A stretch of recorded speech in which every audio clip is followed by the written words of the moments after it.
Furahia na uburudike na vipindi vya Bujumbura TV. Banywa Bujumbura TV turabaramukije turabaha ikaze mu kiganiro Shalom akaba ari kiganiro mugiye kuza murakurikirana kuri Bujumbura TV. Uyu munsi twaba dufise umutumire adasanzwe nkuko mubibona, ikiganiro kaba kiri special nkuko mubona amatrofe abiri ari imbere yacu, imwe akaba ari meilleure vidéo de l'année, ikindi akaba ari meilleure artiste de l'année féminine de l'année. Akaba ari ibintu bidasanzwe. Umutumire nawe kandi akaba ari nawe yabaye wa mbere muri Pamoja Award, akaba ari Fofo Farvi. Turaguhaye ikaze. Murakoze cyane. Fofo, ubonye amatrofe yose ari imbere yawe uyumva gute? Ndanezerewe cyane, antuka sinobesha ko ntagize umunezero. Ndanezerewe rwose kubona hari abantu bakunda umuziki wanje barashaka kuwukonesa, ko bagakonesa ibikorwa by'umuntu. Yego. Imwe ntizisangiye kategori, ziri muri kategori zibiri. Bigenda gute umuntu abe meilleur nyene mu bintu presque byose? Sinibaza ko hari ico narindushije abo twahiganye, kuko twese twari unique en notre genre kandi twese twari tubereye kubitsindira, ariko ubuntu bw'Imana naho abantu badashaka kuvyumva kumenga harimo tushimana, kincho cyo namanze ko kimwe tushimana kuko ndiyizi neza kandi aziko yaba kategori yare meilleur artiste féminin Vestine et Gladys n'abantu nkunda cyane, n'abantu nkunda muziki yawo ndanayumviriza cyane. Donc kuri bwanje naje nayitanye je numva twese turi abantu bako barakora kandi twese turi abantu bari bamerita kuzironka. Yego, numva ari ubuntu bw'Imana. Ego, urakoze cyane nkuko bivuze n'ubuntu bw'Imana, kuko murabona si ibintu bisanzwe, trofe zibiri n'ubuntu Imana yakugiriye. Ukivyumva canke ugitanga gukora indirimbo, kwanza ni indirimbo yabaye meilleure de l'année? Ego, yatwaye la vidéo de l'année ni indirimbo Amateka. Trick on beat. Nkitangura kuyikora sinanize nuko ico kintu ca Pamoja Award no kishitsemo, sinenda yizi c'est vrai Pamoja Award yari yabaye l'année dernière, mugabo sinarinzi ko nzoshobora kujamo kuko sinari nashoboye kuronka opportunité kuja muri Pamoja Festival. Yego.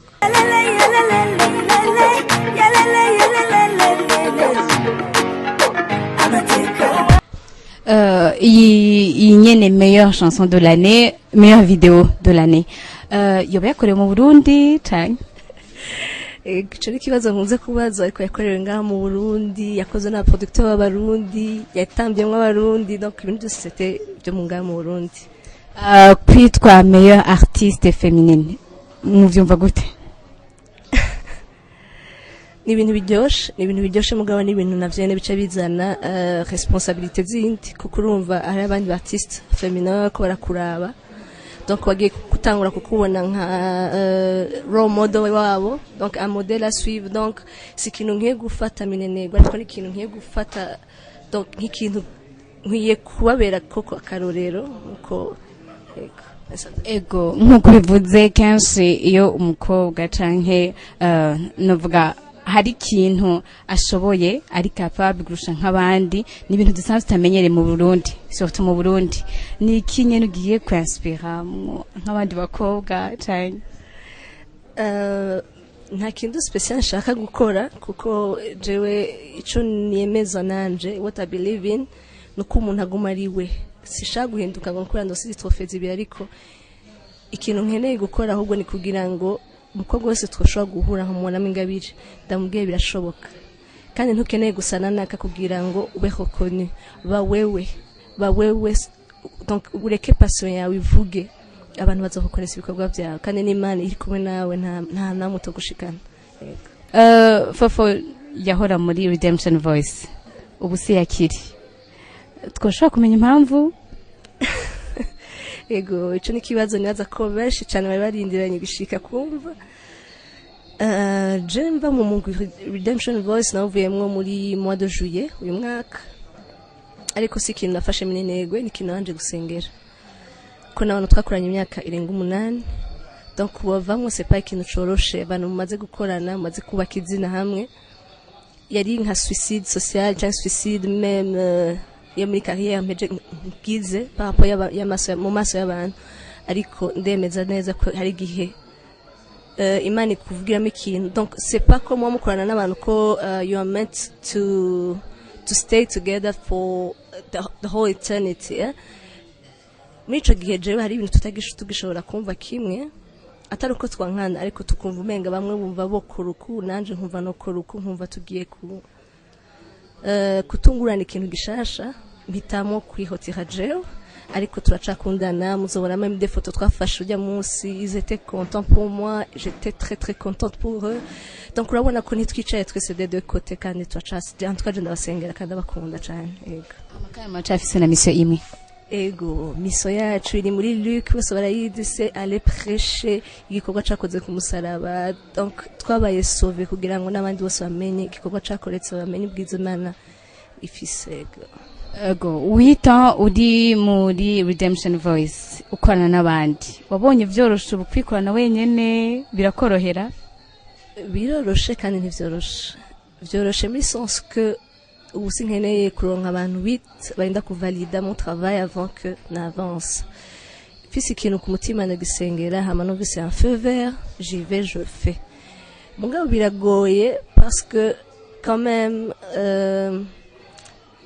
donc umuntu wese afise une valeur ajoutée muri groupe hari abantu ashobora kuba bari mieux mu bya communication bari mieux mu kurondera ama marché bari mieux mu kushikana ibintu kure donc kuri wenyene tu dois faire tout ce travail ntivyoroshe birashoboka mugabo des fois ntivyoroha yego ahubwo bigiye kugufasha cyane kuba responsable kandi nukumva nyene ko ari carrière yawe kandi utegeza kuyitangira cyane ego kuba carrière yoyo yaba si on pouvait vivre de la musique ni azakora abarundi benshi twarabikoze gutyo donc ego quand même surtout avec ama trophée ego ndumva ko les responsabilités zadutse mugabo ndizera byose n'Imana de toutes les façons je ntabwo uvuze wanje byo bishobora ego muri carrière musicale surtout muri gospel ni ibintu kenshi dakunze kwiyumvira ko bishobora gushikana kure umuntu kenshi bakunze kuvuga ko nama sponsor cyangwa nama financement sito kimwe n'abaririmba profane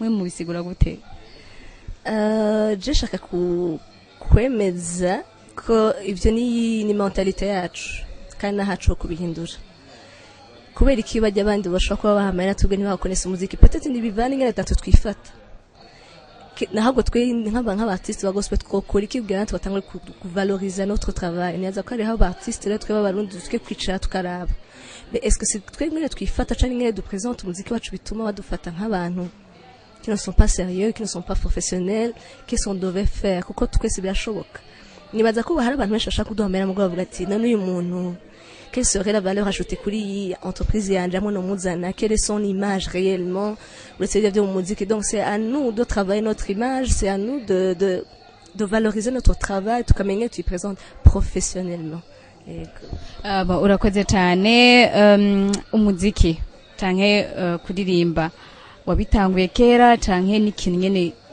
kitaje vuba ndabasanga mvuze nk'abandi bataka kurimba nkiri umwana mugabo ce qui est vrai ndibuka nkoresha utuntu du concert abo tuvukana niyo yari public yanje nkabagiraga karaoke mais sinari sûr cyane ko muri imyaka nari ibintu nashaka gukora mugasenze ko muri imyaka nabangeza nararaba abantu kure nkavuga ati man j'espère ko niyo nakura nabona umenga ni ibintu zoshika mungana nk'aba Apollinaire nabona umenga ni ibintu zosa kubanza nkuze ariko ni ibintu namye nshaka kandi ndacabishaka kandi uwe ndizera ko umunsi umwe nzobesha n'umuziki gusa ndacabyizera kenshi mu Burundi ama competition nkaya ntakunze kuba niki ushobora kubwira les concernés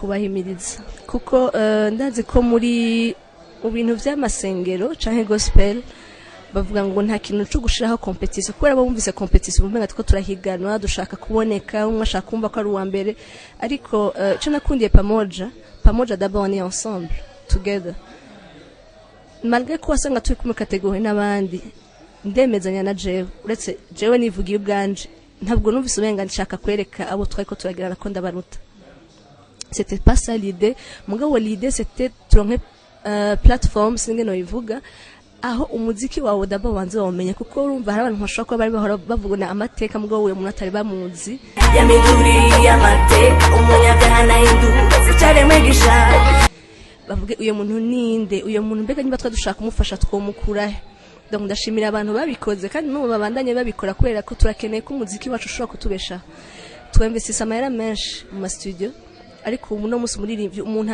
aronka amahera ku muziki n'umuproducteur wenyene wa audio n'uwa video. Umuririmbyi arahwera amajoro, arashamo transport, aragira ikintu vyose, abamutambira ama video ateza kumenya ingene abamenya, ariko at the end of the day niwe muntu wenyene ataronka nayifana. Donc birababaje.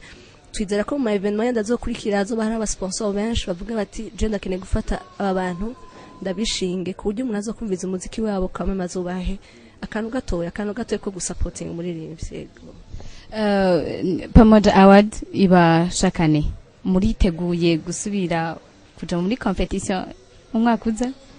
Ahubwo ingufu ni zose. Ego. Biteze n'utwaye amatrofe nkaya canke ushaka uzorenza? Eka ico ndakirekera Imana. Mugabo ndavyifuza mugabo sishaka gukora niyumvira trofe. Oya je ko shaka gusohora umuziki wanje kubera ko ufise ya message à donner, sishaka si impressionnant, si oya ndashaka gukora kuko ufise ico nyantange. Ataco mfise sinzoyijamo bien sûr, mugabo Imana ikimpaye ndashaka kuyijamo kandi ndashaka gutsinda kandi. Okay, Imana wafashe cyane. Fafa tugushimire cyane ko nashoboye kwitaba muri kino kiganiro cacu. Ndabashimiye namwe ko mwatwiyumvire mukadutumira. Kandi félicitations kandi bonne chance na courage mu bikorwa byabo. Merci beaucoup. Imana ibahezagire. Amen. Tubashimire cyane namwe banywanyi ba Bujumbura TV mwako muradukurikirana cyari kiganiro Shalom.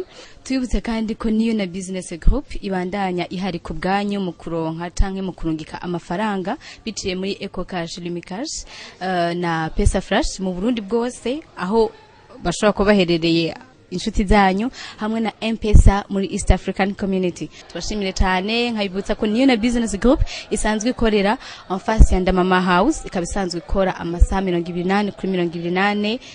Murakoze. Furahia na uburudike na vipindi vya Bujumbura TV.